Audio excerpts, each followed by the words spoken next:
마음의 힘이 필요할 때 나는 달린다. 정신과 의사가 말하는 달리기를 통해 얻은 것들. 앉아서 공부만 하던 사람이 어쩌다 달리기를 시작하게 되었을까? 진료실 한쪽에 있는 의료진 소개란에 진료 경력과 마라톤 대회 완주 이력을 함께 소개하고 있다. 자신의 정신건강에 관해 상담하고자 찾아오는 이들이 의사를 신뢰하는 데 도움이 될 것이라고 생각했다. 마라톤은 인내심과 정신력이 필요한 운동이기에 환자들이 내 마음속 이야기를 선생님에게는 털어놓아도 되지 않을까 하길 바랐다. 마라톤을 완주하는 것도 힘들지만 대회에 참가하려고 준비하는 과정 또한 무척 고되다. 보통 한 달에 300km 이상의 연습량이 필요하다. 마라톤은 기록 경기이다 보니 시간을 단축하려면 늘 자신의 한계를 마주하는 훈련을 하게 된다. 대회를 하나 마치고 나면 다시 그 다음 한계를 극복하는 과정을 이어간다. 매번 대회 완주 기록이 조금씩 경신되었다. 한계의 끝이 어디인지 알 수 없지만 요즘도 새벽 4시 30분이면 운동장으로 향한다. 마라톤을 하면서 고도로 절제된 생활을 하게 되었다.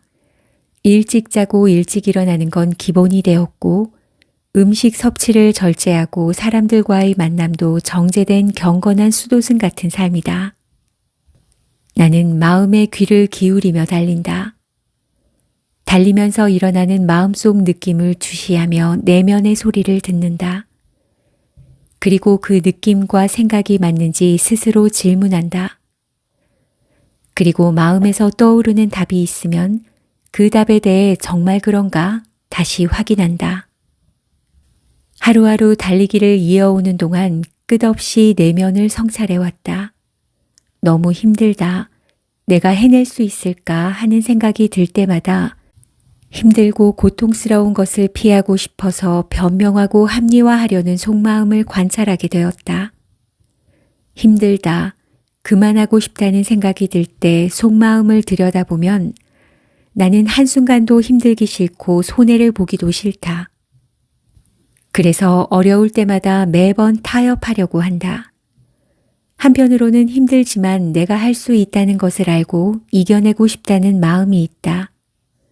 고비가 있을 때면 한번 해볼까? 해보자. 할 수 있다. 자신을 긍정하며 달리기를 이어왔다.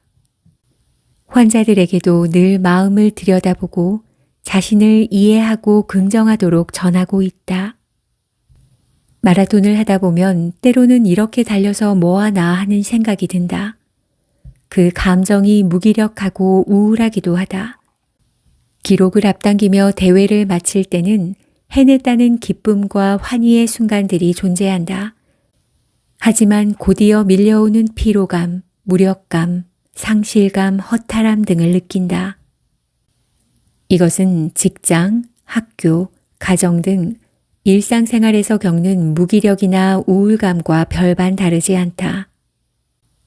달리면서 겪는 심리적 갈등은 일상에서의 것과 환경만 다를 뿐 본질은 같다.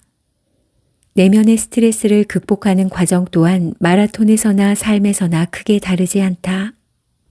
나는 앞으로도 지금처럼 기록에 대한 목표 없이 달리는 것이 목표다.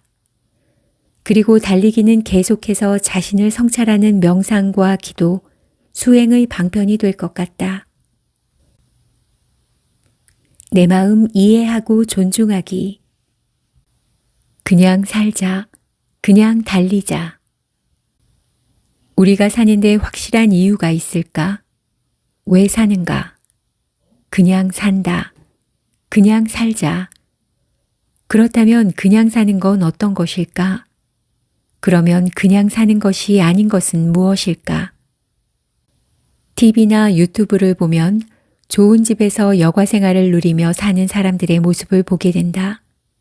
현재 내 모습에 비해 좋아 보이고 부러울 뿐이다. 누가 봐도 그럴듯하게 살아야 성공한 삶이고 제대로 사는 것처럼 생각된다. 이처럼 우리는 남이 정해주는 가치에 따라 살려고 한다. 스스로 만족하는 삶을 살려면 타인의 기준이 아니라 내가 정한 가치에 따라 살면 된다. 그런데 어떤 것 때문에 그렇게 살지 못할까? 인생의 목표가 뭐예요? 라는 질문에 그냥 살아요 라고 대답한다면 어떤 생각이 드는가? 생각도 없고 목표도 없는 사람으로 비치면서 별 볼 일 없는 사람으로 여겨질 것 같다. 성실하지도 않고 삶의 계획이나 규칙도 없고 의지도 없이 즉흥적으로 하루하루의 삶을 낭비하는 나태한 사람으로 평가될 것 같다. 그래서 뚜렷한 목표 없이 나에게 맞게 그냥 사는 게 어렵다. 달리기도 마찬가지다. 달리기를 할 때 현재 내 몸에서 자연스럽게 나오는 페이스가 어떻게든 나를 앞으로 나아가게 한다. 구체적인 기록을 목표로 정하거나 훈련하지 않아도 결국 더 나은 기록이 나오는 걸 경험한다. 하루의 삶이 나에게 주어졌고 오늘을 산다. 그리고 오늘을 그냥 달린다. 하루 동안 힘들고 어렵고 재미없는 하루하루가 반복될 것이다. 그러다가 어떤 날은 조금 수월하기도 하고 편안하다고 느낄 것이다.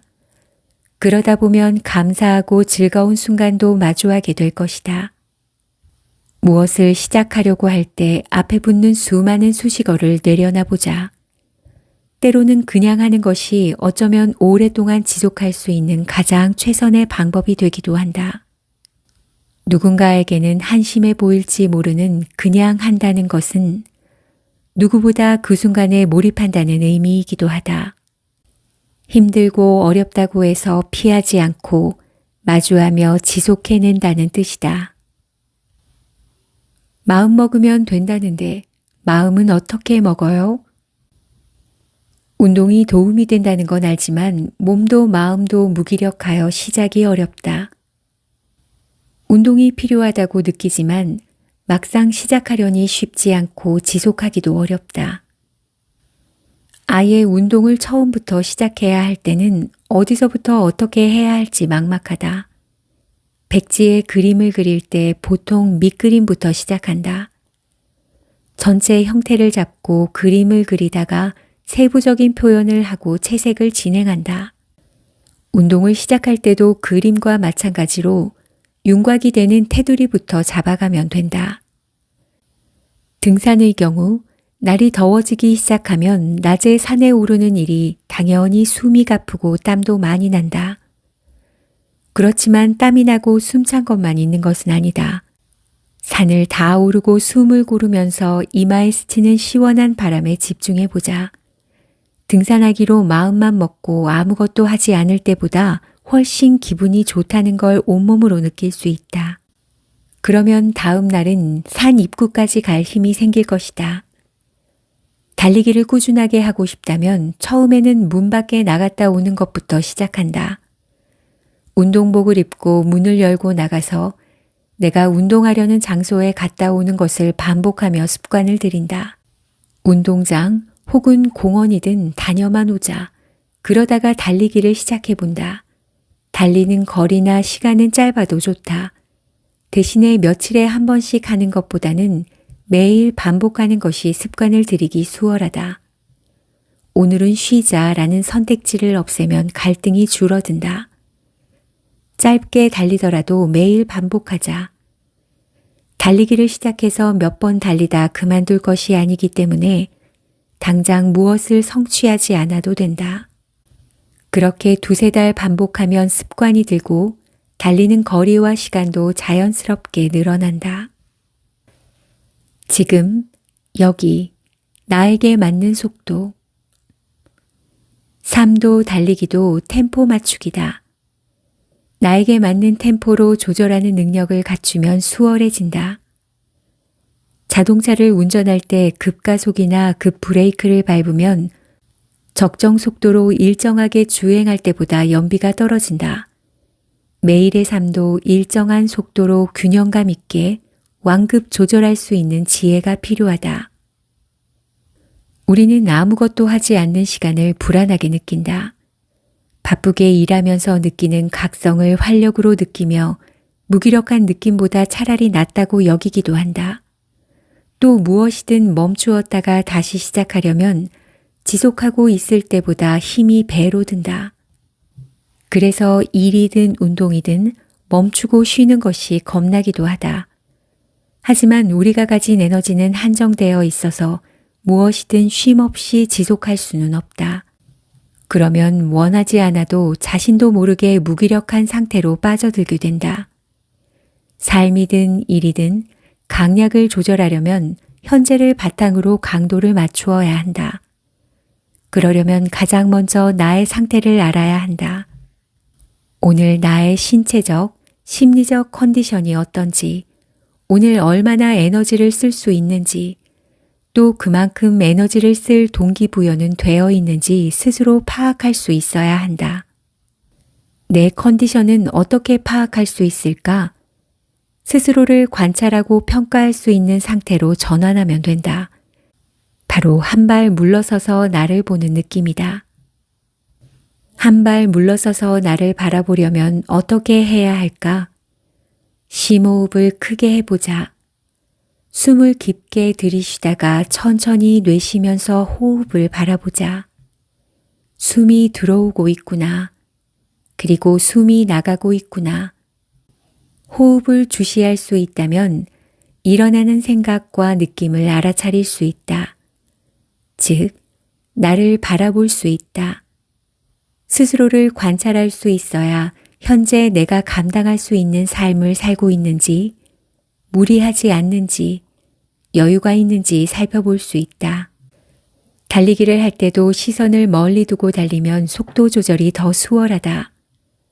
시야에 나뿐만 아니라 운동장 안에 달리고 있는 다른 사람들의 모습이 보인다. 관찰자가 되어 내가 달리는 모습을 느낄 수 있다. 그러면 넓은 배경 가운데 달리고 있는 내가 조명되면서 몸에 불필요한 힘이 들어가지 않고 달리는 자세도 좀 더 자연스러워진다. 현재의 나는 현재의 그대로 괜찮다. 물론 과거의 나와 비교해서 업무적 능력이 뒤떨어질 수도 있다. 그렇지만 그동안 일을 쉬었기에 이전보다 뒤떨어지는 것은 자연스러운 현상이다. 현재 상태에서 지금 여기에 맞게 다시 시작하면 된다. 앞으로 조금씩 나아질 나를 믿고 기다려주자. 아모르 파티, 자신을 사랑하기. 살아가면서 가장 큰 보상과 확실한 기쁨은 스스로를 인정하고 사랑하는 것이라고 생각한다. 많은 이들이 자기를 사랑할 줄 모른다. 스스로를 미워하고 못마땅하게 여긴다. 나를 믿지 못하고 내가 불만족스럽다. 자신을 미워하고 불신한다. 자신을 사랑하지 못한다. 자신을 사랑한다는 개념은 나르시시즘과는 다르다. 나르시시즘이 나를 둘러싼 주변 상황이나 다른 사람들에 대한 이해 없이 자신만 생각하는 것이라면 스스로를 사랑한다는 것은 자기를 믿고 긍정하며 스스로에 대해 감사하는 개념이다.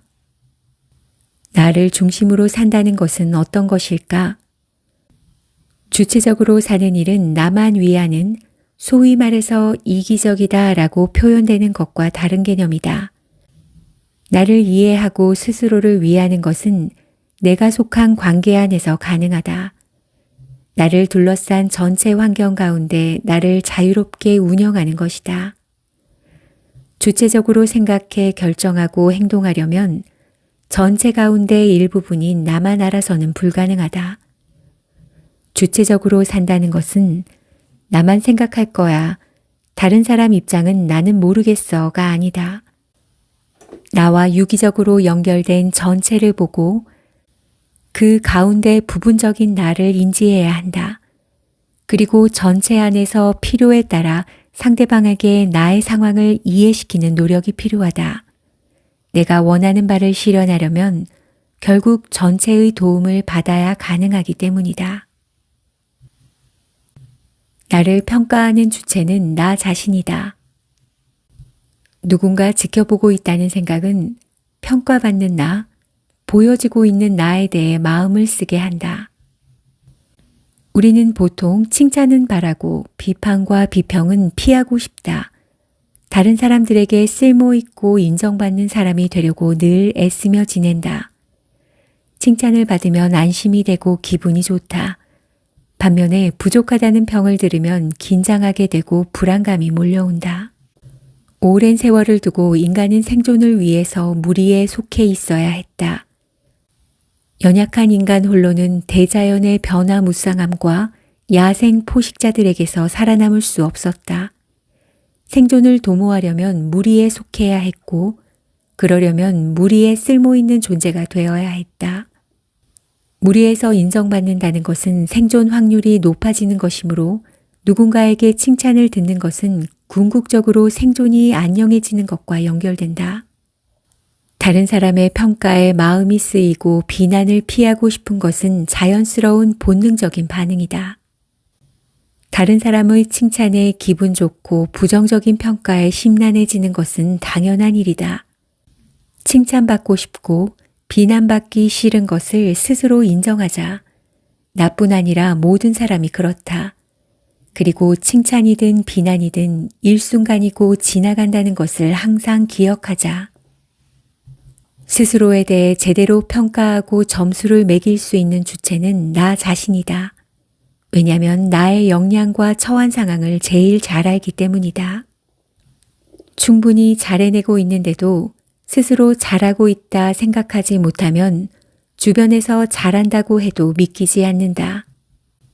기분 좋으라고 혹은 뭘 잘 몰라서 하는 말처럼 들린다. 나에 대한 평가는 내가 해야 한다. 나는 지금도 충분히 잘하고 있다.